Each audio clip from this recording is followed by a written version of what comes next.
Hello, I am Choco, and my last Deltarune video was received so well, thank you guys. So how could I stop myself from making a second one? We went over the Fun Gang and Co last time, so let's talk about the bosses this time. I'll be drawing each main/final boss and each secret boss, so 8 total plus a little bonus one. Also, like last time, I know the title says redesign, but it's really just my interpretation of these characters. It just makes for a better YouTube title, don't be mad. Before we jump in, I have to issue a big spoiler warning because I'll be talking about every chapter currently out, so there will be massive spoilers. If you haven't played the game yet, go do that or go watch a let's play, then come back here. I wouldn't want to spoil this wonderful game for you. Anyway, with that taken care of, let's head over to Carrot Castle to see our first character for today. Starting with our first main boss, the Chaos King. If I'm being fully honest, I don't care that much about him. He's like the one Deltarune character who doesn't interest me that much. There's nothing wrong with him, I think he fills his purpose of being chapter 1's main antagonist well. It's just compared to all the other main characters, I feel like he doesn't have much going on for him. I think I have the same issues for him as I had for Asgore in Undertale. Sure, characters talk about him throughout the chapter, but you actually meet him at the end, you fight him, and that's that. Plus, Asgore in Undertale was such a sympathetic boss, he didn't want to fight you and all his dialogue was so good and so heartbreaking. But, to me at least, King is kind of just an asshole. Like, he doesn't really have redeeming qualities. I guess he was abandoned by the Lightners, but that's not enough for me. It only works if your name is Mr. Tenna.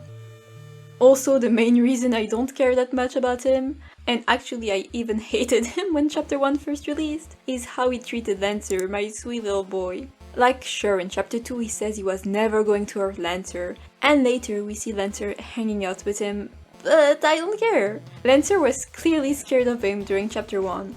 If a kid is scared of their parents, that's a problem. If Wolfscard is seemingly a better parent than you, something is wrong here. Like, have you seen that man? Also, I don't know if it's just me, but I feel like Toby Fox might have wanted King to come off as more sympathetic than he is, or like more of a goofy villain. In chapter 1 he comes off as purely evil, towards his subjects, his own son, and obviously the Lightners. But after that, every time we visit him in Castletown, he's still mad, but also very goofy, and asking how Lancer is doing and stuff. I don't know, maybe I have a conspiracy theory side talking to me like the Green Goblin mask, and making me think Toby Fox is trying to retcon King's personality.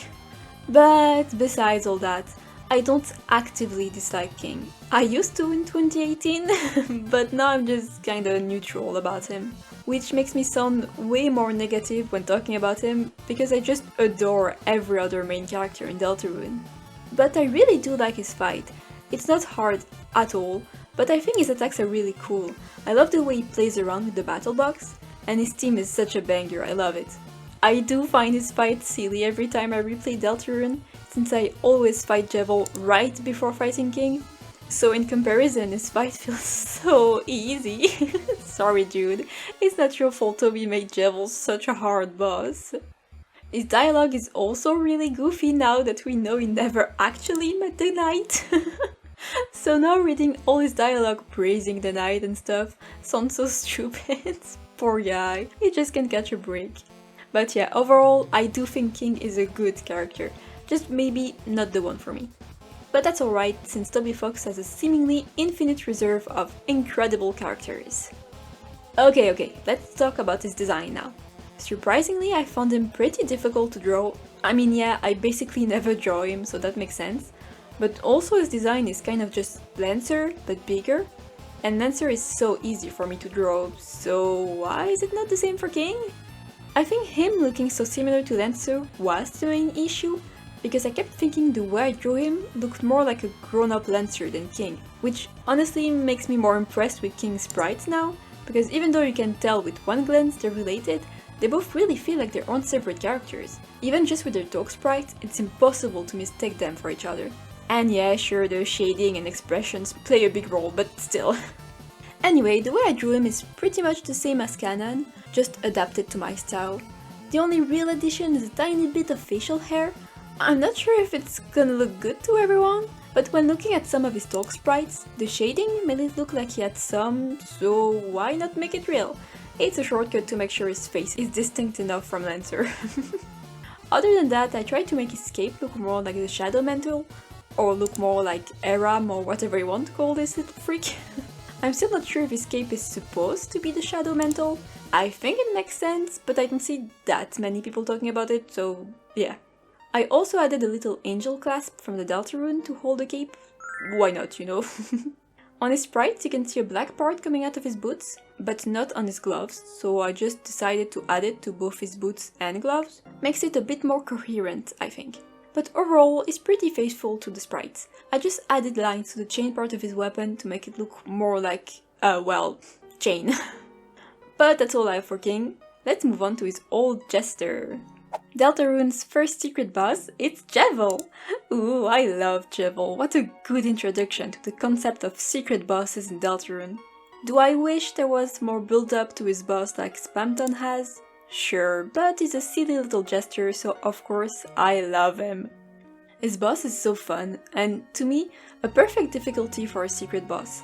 I'm very scared of the next chapter's bosses. If the difficulty keeps rising, I'm gonna get completely destroyed. Have some mercy, Mr. Fox. His team is such a banger.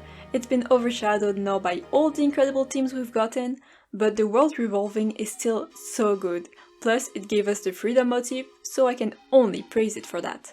But of course, the lore we got from him was the most important part, especially back then. I mean, just imagine being a huge Undertale fan in 2018, after defeating Jevil, talking to Shum, and hearing them directly quote part of Entry 17. It really is insane thinking back to the release of Chapter 1. Like Jevil was the fandom Spamton back then, a real little guy giving us crazy lore who everyone got obsessed with.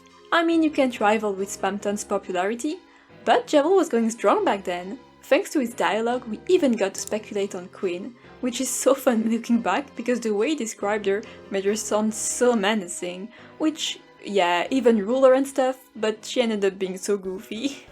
Okay, enough reminiscing. I want to talk about my actual favorite part of Jevil, which is his relation to Shum. They used to be the court jester and court magician together, and thinking about their past makes me so emotional. I need to know more. I love all the dialogue Shum has about Jevil, and how much Shum visibly misses him. That's their little guy. Can I please just give Jevil's tale to Shum? They miss him so bad. The fact that Shum's nihilistic personality comes from having to lock up Jevil and not having anyone to play games with because Jevil was the only one to match Shum. They were a duo. Oh, it broke my heart reading King's dialogue in chapter 4, saying that Shum hasn't smiled since Jevil was locked up. But I'll stop talking about Shum. If I make a third video on Deltarune, I'll talk more about them there. So for Jevil's design, first of all, I have a lot of fun drawing him. I love his design, it's so good. When I draw him, I always keep in mind to make him real round. He kinda has similar proportions to Lancer. Lancer is just even tinier and rounder.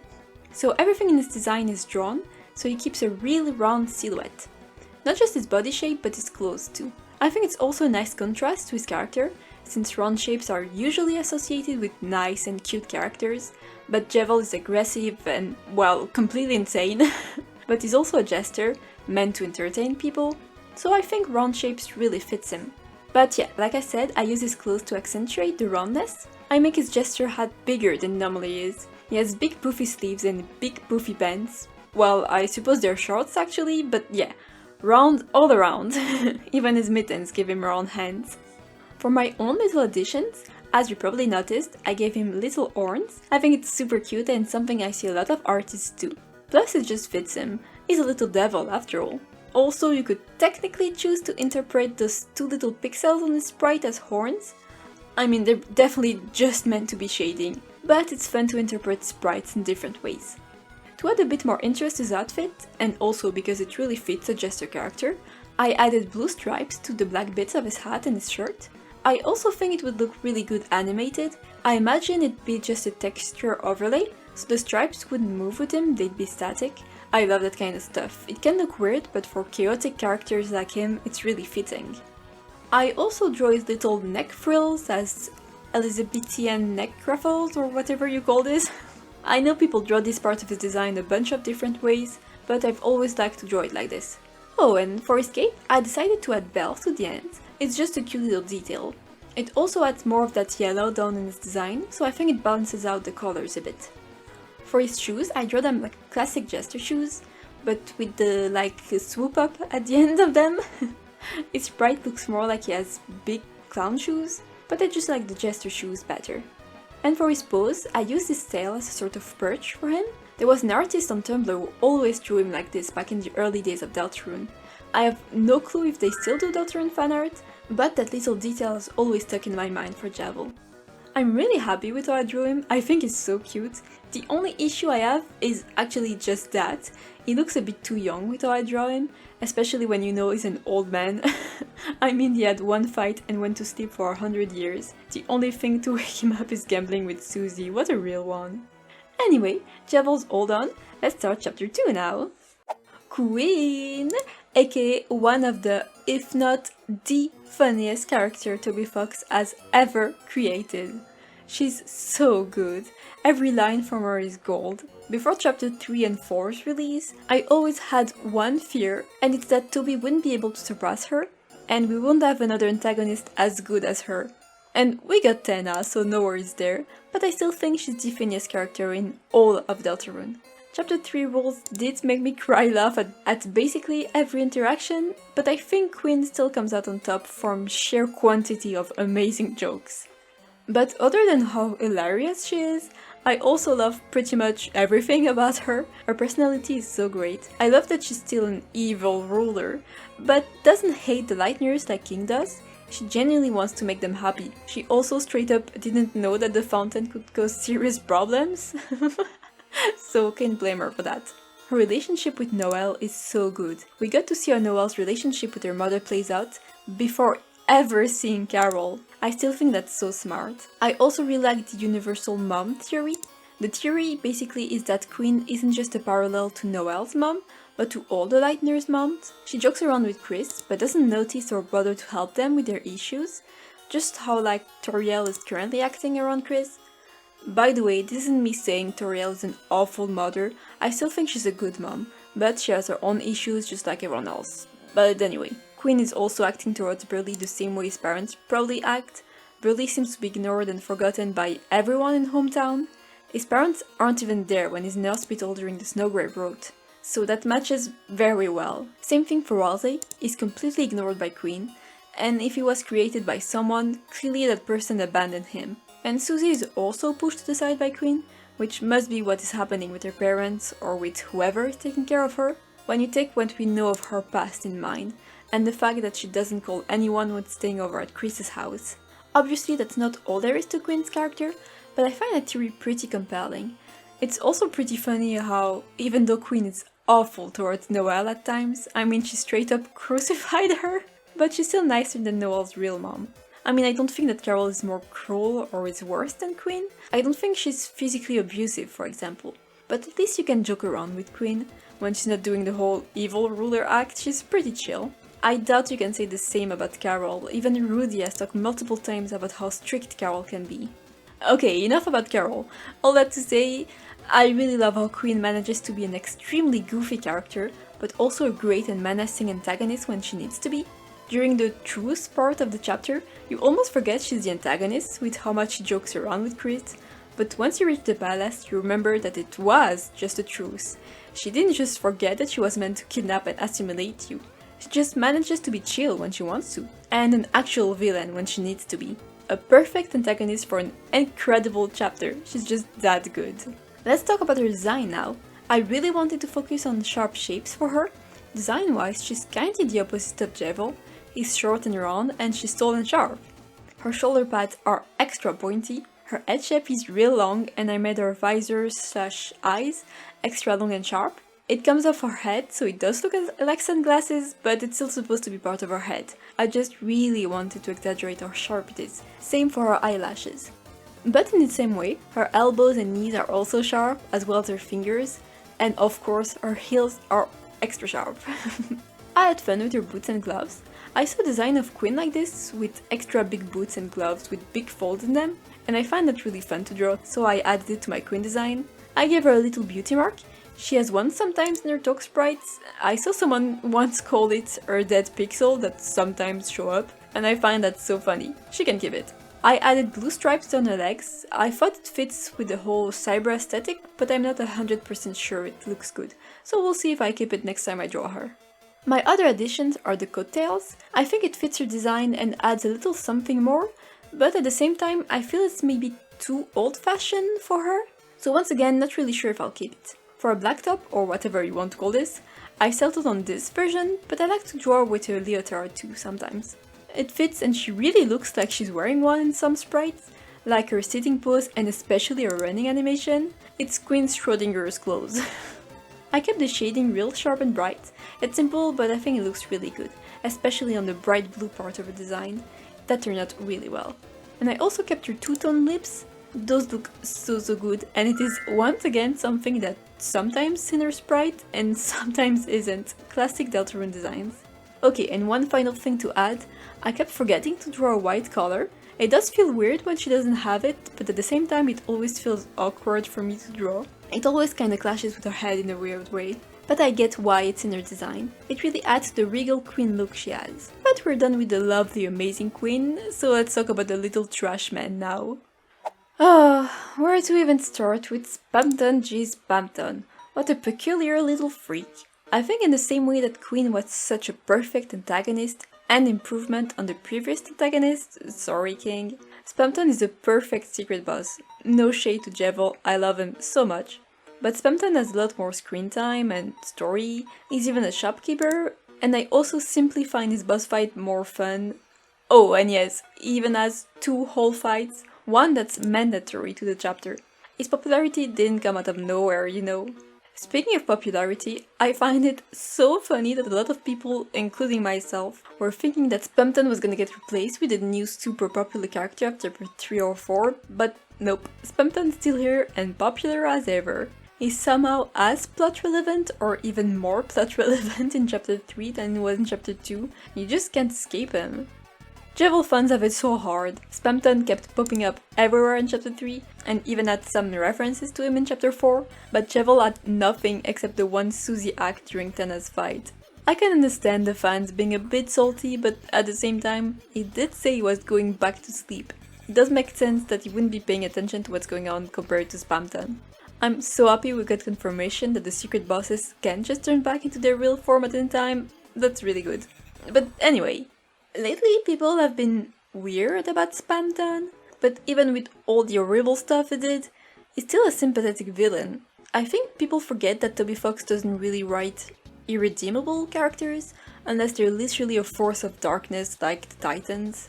Sure, in Snowgraves he gives you the Thorn Ring, but you the player went out of your way to do this route. You knew what you were getting yourself into. It's the same thing as blaming the genocide route on Kara. Especially with how much Spamton parallels Chris. You're clearly meant to feel at least a little bad for him. It's the same thing as Jevil. He was driven mad by whoever was talking to him on the phone, and things just went downhill from there.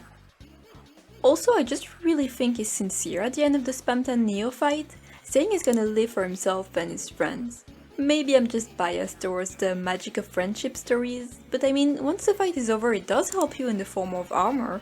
Or a weapon, if you choose to fight. Okay, I need to talk about my first impression of Spamton now, because I still clearly remember how weirded out I was after his first encounter. His speech quirk and even how he moves was enough for me to be like, okay, what's this guy's deal? But the fact that his teams have lyrics in them really messed with me for some reason. Like, it's not something that's ever in an Undertale or Deltarune song, so I was so confused and so weirded out by the end of his encounter. I even immediately forgot he asked to meet him in the trash zone. That information just flew past my brain, and I completely missed Spamton Neo on my first playthrough. I ended up doing the Neo fight for my first time during my Snowgrave route.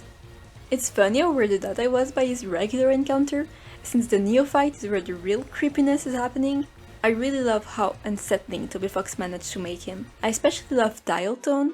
It's such a creepy but also sad theme. And I mean, if we're going to talk about themes, Spamton has, first of all, so many. And of course, Big Shot is so incredibly good, but I also really love A Real Boy for some reason. And I was so glad when I heard it again in chapter 3. Spamton and Tenna sharing motifs is so great. Thank you, Toby.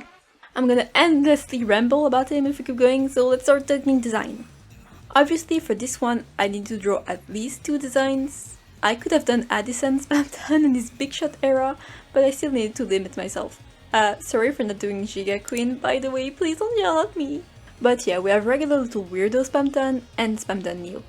Regular Spamton was easy to figure out. I don't really change the way I draw him. He has a messy mullet that's definitely horribly greasy. He's long-nosed puppet face that I imagine as a permanent smile. He can't really make other expressions. And the iconic no pants look that lets you see the puppet joints, which I also like to believe only appeared after things started going downhill, which in turn is a terrifying idea to think about, slowly turning into a puppet. No wonder he's so messed up. His new form is more tricky. I've drawn it so many times, but I always change the way I like to draw it. His design is so weird and lends itself to so many different interpretations. I personally love to see the creepier and more robotic ones, but it also makes it so hard to actually settle on a singular design. I do really like the one I ended up with. I think it has enough of the unsettling look I like without being torture to draw. The shape of the boots was something I saw on a Neo design I really liked. I have no idea who the artist was though, there are so many Spamton fanarts right now. The hair turning into a weird neck and chest fluff has been something I've always loved in Neo designs, so I knew I had to have it in my own design. To me, it almost feels like it's an entity possessing the Neo body. It's not meant to be there, and in turn, it's completely messing it up. The Neo body was meant for Metaton, so by simply wearing it, Spamton is breaking it. It's kind of like wearing a tailored dress meant for a completely different body type than your own. But even though he's messing it up, the Neo body was envisioned by Metaton, so Spamton has to rock this heels, there are no other ways. Anyway, for the rest of the design, I of course kept the puppet joints. I made his waist extremely thin to fit with the unsettling vibe the Neo body has. It's closer to a skeleton or a dead body than an actual living being. The tailcoats were last minute. I never know what to do with those little front pieces and the sprites, but I really like the idea of the fabric, or whatever it is, looking like a bird tail. It's really fitting with the wings and how a lot of people draw Spamton more bird-like. The rest are smaller details, like I added exposed wires to his back, gave him swirly blush, and made his teeth more defined to once again look creepier. I also had fun coloring his wings. I made them real shiny and even sparkly. I think it looks cool. Okay, with all that, we're done with Spamton. I think I yapped enough about him, so now let's turn to his old partner. Safe and info. Mr. Tenna.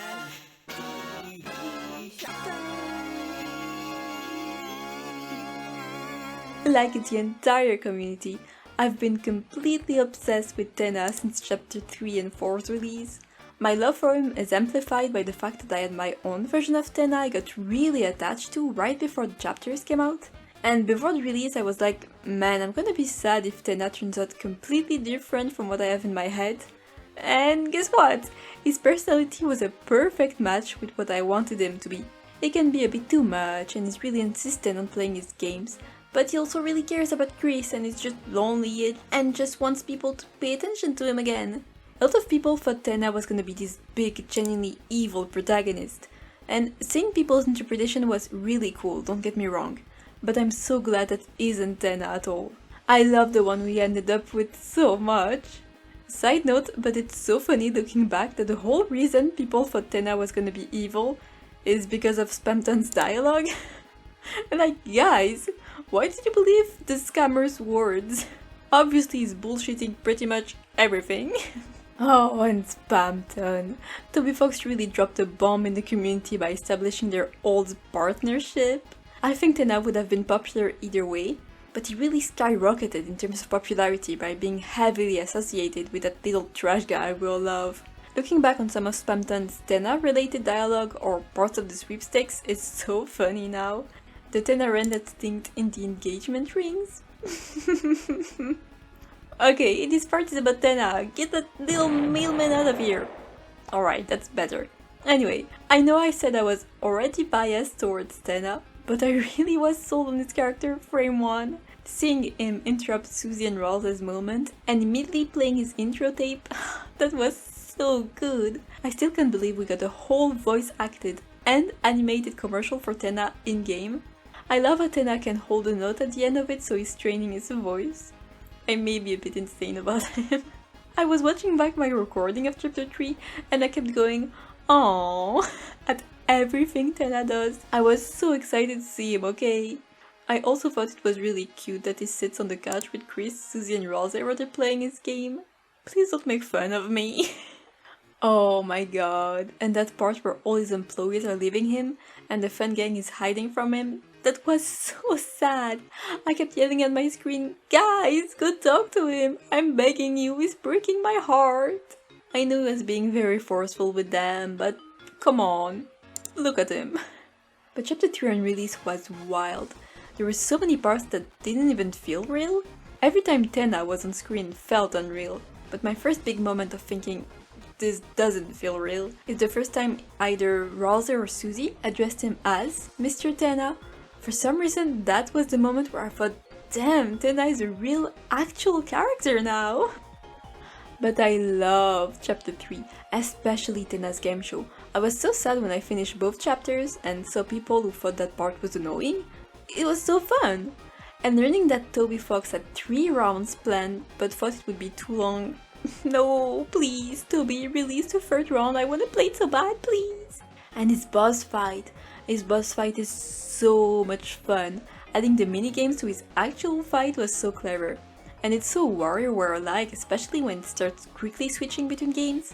I don't know if I'm just bad, but I thought his fight was surprisingly hard. I did beat him first try, but I remember Chris was down, Susie had 2 HP and Rosie had 3. I was so stressed out during the final stretch. And of course, his team is so incredibly good. I've seen people pointing it out, but his team really feels like it encapsulates his whole character. The beginning being more goofy and fun, how he usually likes to present himself. The middle, the part that sounds like Doomboard, is more intimidating, like when he tries to get his way and abuse his position as the host. And the last part, I saw one person calling it like his last hooray, his last effort to convince Chris that he's still fun, he's reliable, there's no need to throw him away. What a perfect team for Tenna, and it's also such a banger. As you can expect, I've been listening to it non-stop since release. And I love that Tenna's happy ending is being given to Mettaton. At first I was a bit sad to even be able to talk to him in Castletown in the next chapters. But it just fits so well with Mettaton, and it's so nice we can give some company to Mettaton, since he's so lonely in Deltarune. It's probably never going to happen, but I need Mettaton in the Dark World so bad. And now we must talk design, because what a design it is. At its core, you could say it's nothing special. A TV head has been done so many times, and his suit is a pretty regular suit, just has bright colors. But the execution is what makes it so great. I mean, to start off, it's 3D, in a pixelated 2D game, and it's huge, which I was not expecting. But it makes so much sense with the fact it's 3D. If it was the same size as most characters, you wouldn't have been able to see the 3D effect as well, but when it takes up a huge part of the screen, you just can't miss it. And the fact that his face spells out TV is so smart. Being 3D also lends itself to much smoother animation, and just more animation in general. I love that Toby didn't go overboard either. Like, Tenna doesn't even have a walk animation, it just kind of slides into place, which I love. But the animations he does have are so great. I love this stupid dance so much, the kick he does made me laugh so hard, his laugh is so goofy too. I just love everything about Tenna. Oh, and the transition between the end of feature presentation and actually seeing him in game for the first time was so good. Him staying basically the exact same is such a good gag. It reminds me of when characters have like a portrait of them in the exact same pose they're in. So good. And before going over my design of him, I love that Tenna shrinks when he's sad. It's such a good little character detail, it feels so much like a fanon thing to me, but nope, it's canon. Tenna actually shrinks down when he's real sad, and it's so cute and endearing. I cannot thank Toby Fox enough for putting that in the game, I think about it every day of my life. My design stays pretty faithful to OG Tenna. He already has more details than other characters, so there's less room for interpretation, but at the same time it's a fairly simple design and I think it should stay that way. Of course my version is 2D, I wasn't going to whip up Blender for this, sorry, I'm no Julia Drovey. I was actually a bit nervous because of this. I felt like the way I drew him would look a bit boring compared to the others, but I did a slightly different shading with him, and colored his line art. I feel like it gives him a slight 3D illusion and makes him stand out from the rest, so in the end I'm very happy with him. The only slight changes are the little cuffs I gave him, with a gold button each, and the way I draw his pants and shoes. I draw them as one shape instead of being separated. You can't really see it when colored, but it's noticeable in my sketches. And I like to change the shape of his shoes, I think it looks nice on him. Oh, and another slight tangent, but his head is surprisingly hard to draw. It's just a simple TV with no buttons or dials or anything, but it's so hard to get the shape just right. His head is kinda lopsided, and I had to constantly remind myself of that. I also kept drawing it too long, which also looked weird. You just have to get his proportion right or else it looks real wonky real fast. And yeah, I added a second little Tenna to the final illustration, based of course on his little sprites during the board game. I think it looks so cute, and did I have to draw it for the express purpose of this video? No, but it's a little pink Tenna, I just couldn't help myself. Besides, it was quick to draw. It's an even simpler design, and I didn't even shade it. It's good as is. That'll be all for our favorite TV host. Now it's time for a very unexpected boss. What do you mean we saw the actual Roaring Knight in chapter 3? I feel like with all the immediate jokes we made about them, first the Aura Farmer, then the Frauding Knight, and of course Bergen Truck, we barely had time to talk about how insane it was to see the knight at the end of the chapter. I was in actual shambles during their first appearance. I mean, first they fucking slashed Tenna, which of course I did not take well, since I was praying the whole chapter that he wasn't going to die because of the kill your TV beat from the Spamton sweepstakes. And then it pans to the knight and starts a battle with them? And then trying to kidnap Toriel, then actually kidnapping Undyne, taking her to the shelter, and Chris knowing the code to it but not letting us see? What an end to a chapter, man. Thank God 3 and 4 released at the same time. We would not have survived the wait between those chapters. But the knight's entrance really was incredible. They just look so cool, but also so weird and off-putting at times. And if you win the fight, swooning Susie and Ralsei and then knighting Chris, I love that animation so much. I love the unclear connection between the two. Of course Chris works for the knight, but how close are they really? I think it all depends on who is the knight. So let's talk about it. I'm a big believer of the Des theory. There's a reason it's the most popular. It just makes the most sense. Des being Noelle's lost sister, just in case. But I mean, I didn't even have to look at the fan theories. As soon as the knight appeared, I thought about Des. I had a brief hesitation when seeing Carol, but I think that whole moment is a red herring. I was back to thinking it's 100% Des when seeing the sprite of the knight taunting Susie. It just feels so much like an arrogant teen. And for what we know of Des, it matches her completely, and doesn't match Carol at all. Same thing for when they summoned the Titan. Susie called them a loser, and the knight was like, bet? That feels so immature, which once again doesn't feel like Carol at all. The rest of the knight contenders don't have a strong case at all. Besides having antlers, I have no clue where the Rudy believers come from, and I do enjoy the Papyrus Knight memes, but come on guys. And it's not just a match in look and attitude. This Knight just makes sense narratively. With how mysterious she is, the whole lost girl thing. I mean, it would be much more rewarding for her to be the Knight than like Carol. At least I won't find the Carol Knight reveal personally satisfying. I also see Death Knight closer to a Floi and Azriel situation. Like Floi is Azriel, but at the same time they are very different beings. In the end they are the same person, but they also are their own separate entities, both in terms of their personalities and physical forms. To me Death is the same. She's the Knight, but the Knight isn't really Death anymore. It's more like the representation of what she's become, of whatever happened to her. It turned her into this thing. That's also why I don't think the Knight has a literal knight armor. It's cool seeing people draw it like that, but I don't think there's an actual helmet, and even if there was one, I don't think there's a face behind that helmet. The knight just looks like that, like a shadow taking shape. I don't see it having a more cohesive form than the one we saw. I hope what I said wasn't too much nonsense. If it was hard to follow, the TLDR is I think the knight is this, and I also think it's a similar situation to Florian Azrael from Undertale. I now need to interrupt the knight section to talk about Aram / John Mental / whatever you want to call this little freak, or else you guys will probably kick my ass. I know it makes more sense to call it the secret boss of the chapter since it's actually, you know, a secret, but I still like to think of the knight as a secret boss too, since that's when you get the shadow crystal. There are a pair of secret bosses in my mind. But anyway, I think the mental being locked behind weird secret games is really cool. It really feels like those creepypastas or game secrets being locked away behind a bunch of cryptic stuff. Great idea for a secret boss. I also really like the interpretation of Aram being Chris's intrusive thoughts or something similar. I do think it's meant to be partly representative of the prophecy, but also of Chris's psyche. The design itself is really simple, of course, which is why I didn't want to have a full section for this guy. I drew different expressions to make up for it though.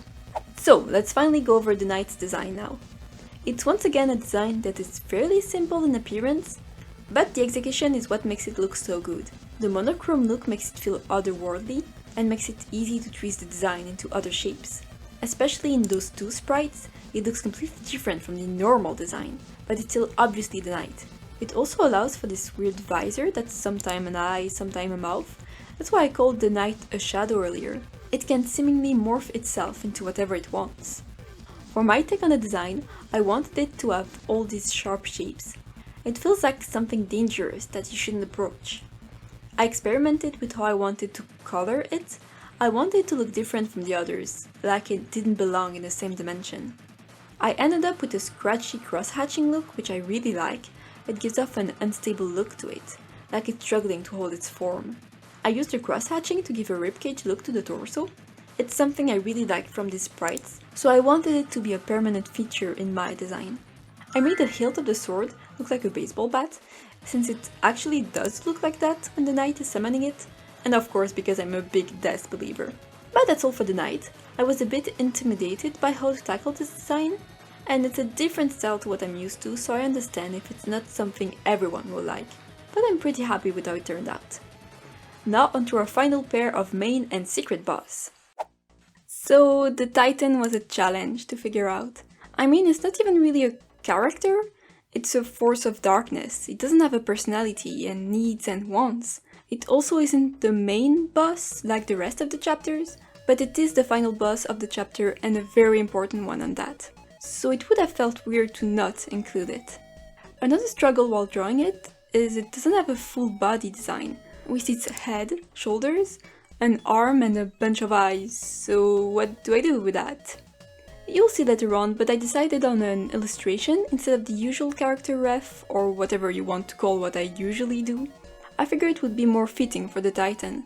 It's more focused on atmosphere than actual character design. Going over its boss fight, what an entrance! Making its wings look like realistic human face when in shadow is such a good design. It reminded me of Omega Flowy.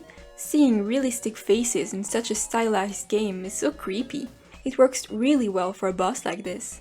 And the fight keeps an unnerving atmosphere from beginning to end, from the banger team to the background, to the attacks itself, and having to drive back the darkness.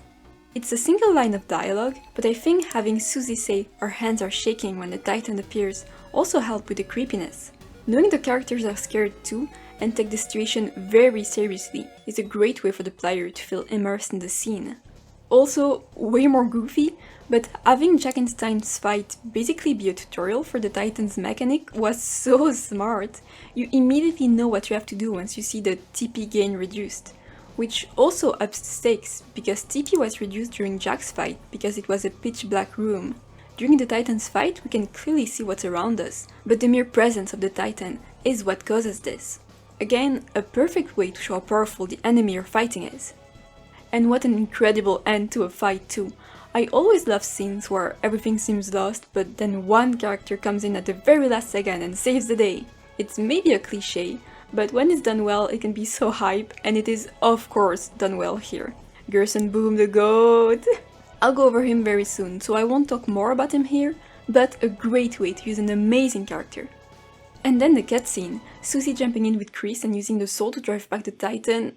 So beautiful. Overall, I just think the Titan is such a good final boss for chapter 4, a chapter that feels more serious than what we're used to. With the end of chapter 3, there are actual stakes now. It's not just a silly little adventure anymore.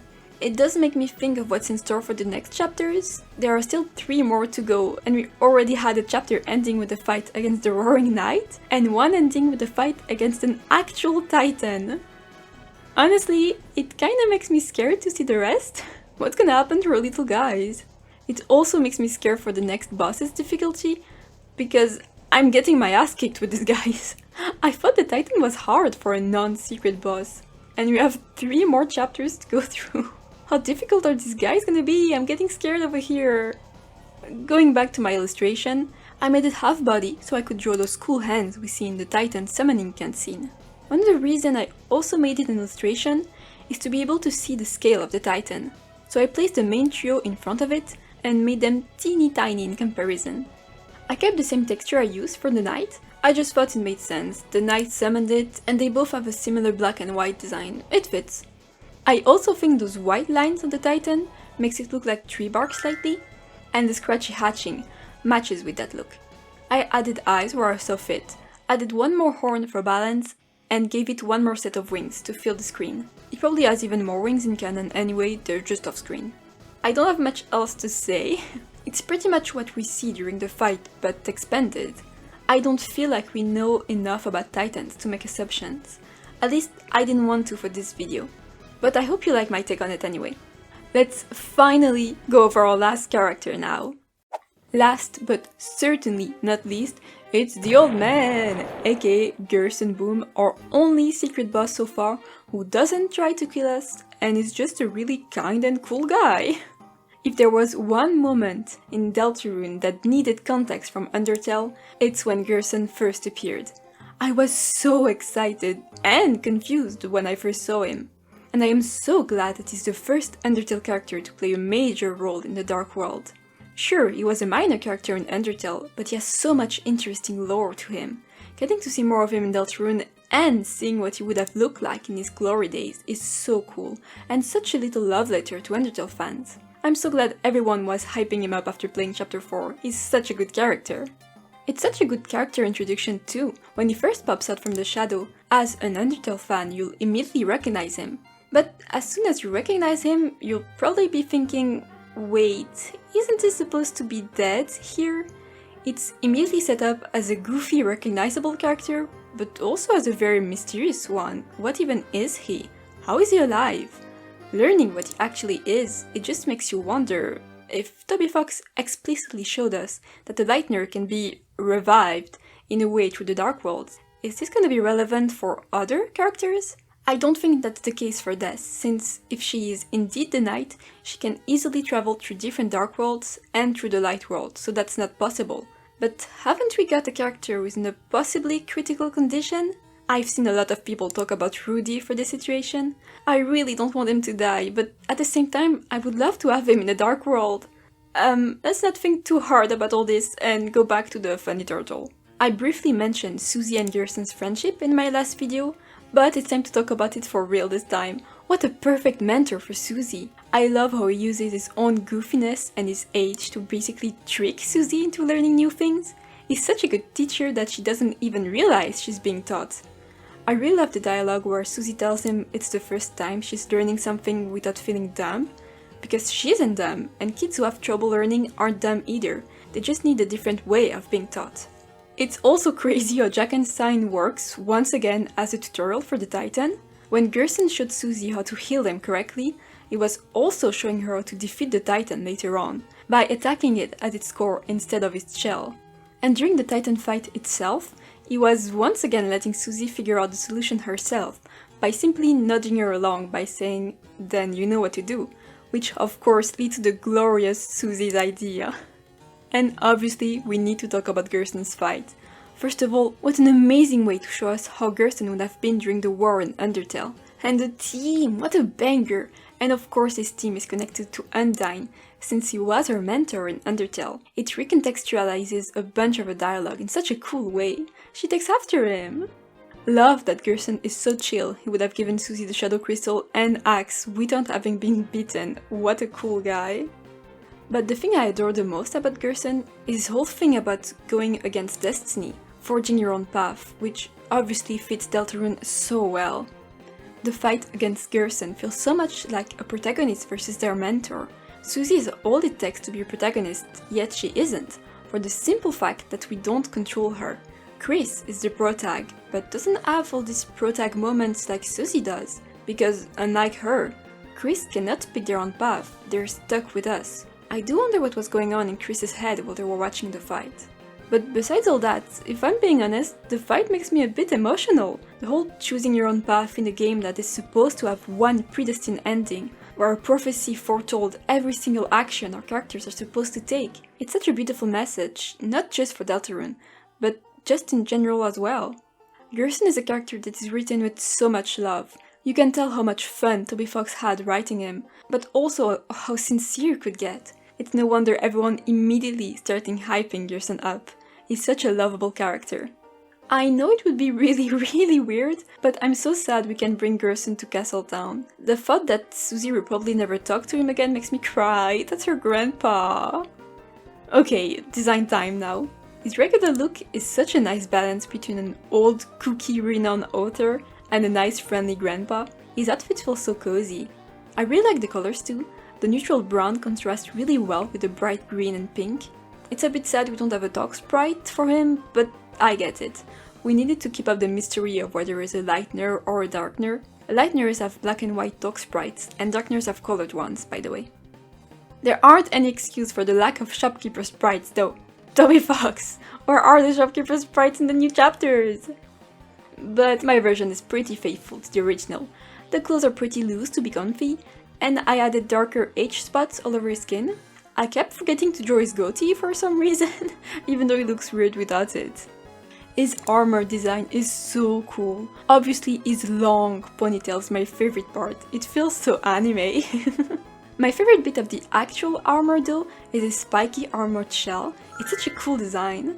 His animations are so good, not just during the fight but in general too. I love his little goofy dance and his laugh, and I love all his crazy moves during his fight. Fuck it up, old man! My version is once again pretty similar to the original. The armor is just a bit more detailed. Drawing armor is always a struggle for me, but I think it turned out okay. But anyway, I think I've talked enough about all these characters. I might have even talked too much about some of them, so let's wrap this all up, shall we? I did it! All main and secret bosses done.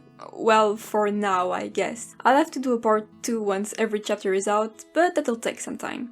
If you've watched all the way to the end, thank you so much, because I feel like I might have rambled a bit during this one. Yeah, it's a long one. But what can I say, it's Deltarune, and there's Tenna, how can I not talk your ears off? I hope you enjoyed it anyway. And if you guys are interested, I might do a part 3 with characters I missed, like the shopkeepers and mini-bosses and whoever else I can fit in. I definitely wouldn't mind doing more Deltarune stuff. But if you really enjoy my art, let me direct your attention to my commission page if you ever want a personalized piece, as well as my Ko-fi page if you want a cheaper option or to simply support me. Thanks a lot, and that'll be all for this video. Thank you for sticking to the end, and I'll see you next time. Bye bye!